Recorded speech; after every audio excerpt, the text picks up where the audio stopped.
Hello hi అండి, అందరికి నమస్కారం. రైతులకు భారీ షాక్, వారందరికీ పీఎం కిసాన్ రద్దు 20వ విడత రానట్లే అనే లేటెస్ట్ అప్డేట్ అయితే రావడం జరిగింది.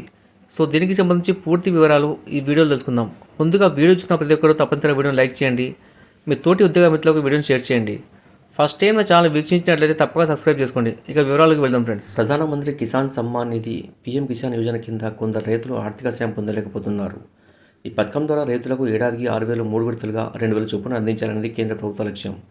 అయితే కొందరు రైతులు ఈ సహాయం పొందలేకపోతున్నారు. ముఖ్యంగా దాదాపు 3,000 మంది రైతులు 19వ విడత పొందలేకపోయారని తెలిసింది. లబ్ధిదారుల జాబితా నుంచి వారి పేర్లను తొలగించారని సమాచారం. ఫిబ్రవరి 24, 2025న బీహార్లోని భాగల్పూర్లో ప్రధానమంత్రి నరేంద్ర మోదీ 19వ విడతను ప్రారంభించారు. ఈ సందర్భంగా 9.8 కోట్ల మంది రైతుల ఖాతాల్లోకి 22,000 కోట్లు జమ అయ్యాయి. కొందరు రైతులు అర్హత లేకపోవడం, ఈకేవైసీ పూర్తి చేయకపోవడం, ఆధార్ లింకింగ్ సమస్యలు లేదా తప్పుడు సమాచారం అందించడం వల్ల ఈ డబ్బు పొందలేకపోయారని అధికారులు తెలిపారు. ఈ సమస్యలు ప్రధానంగా తెలంగాణ, ఆంధ్రప్రదేశ్ రాష్ట్రాల్లోని కొన్ని జిల్లాల్లో ఎక్కువగా ఉన్నాయని వారు చెప్పారు. పీఎం కిసాన్ యోజనలో కొన్ని నిబంధనల ప్రకారం కొందరు రైతులను అనర్హులుగా పరిగణిస్తారు. గత ఆర్థిక సంవత్సరంలో ఆదాయ పన్ను చెల్లించిన రైతులు, కేంద్ర లేదా రాష్ట్ర ప్రభుత్వ ఉద్యోగులు, పింఛన్దారులు, 10,000 కంటే ఎక్కువ పింఛను పొందేవారు, వ్యవసాయ భూమి సంస్థల పేరుతో ఉన్నవారు, ప్రజాప్రతినిధులు, మాజీ లేదా ప్రస్తుత ఎంపీలు, ఎమ్మెల్యేలు, మేయర్లు, ఇతర రాజకీయ పదవుల్లో ఉన్నవారు ఈ అనర్హుల జాబితాలో ఉన్నారు. తెలంగాణలోని కొన్ని జిల్లాల్లో రైతులు తమ బ్యాంకు ఖాతాలను ఆధార్ లింక్ చేయకపోవడం, తప్పుడు ఖాతా వివరాలు ఇవ్వడం వంటి సాంకేతిక సమస్యలు ఎదుర్కొంటున్నారు. ఆంధ్రప్రదేశ్లో కూడా ఇలాంటి సమస్యలు నమోదవుతున్నాయి.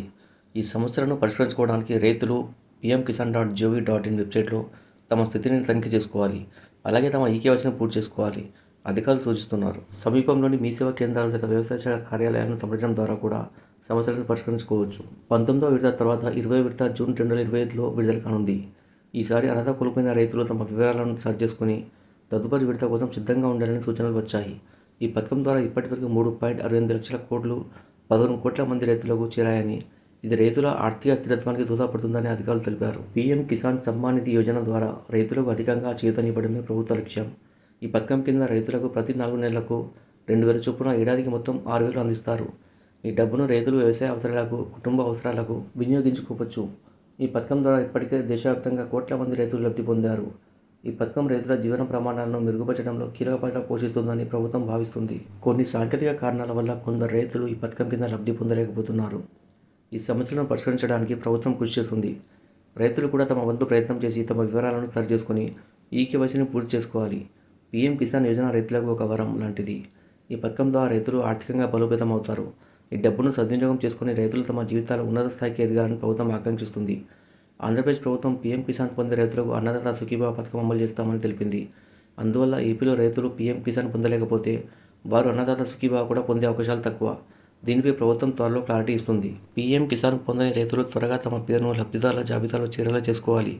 లేదంటే ఏపీ ప్రభుత్వం ఏటా ప్రతి రైతుకు ఇవ్వాలనుకున్న 14,000 రూపాయలను పొందలేకపోవచ్చు. Subscribe for more videos. Thanks for watching friends.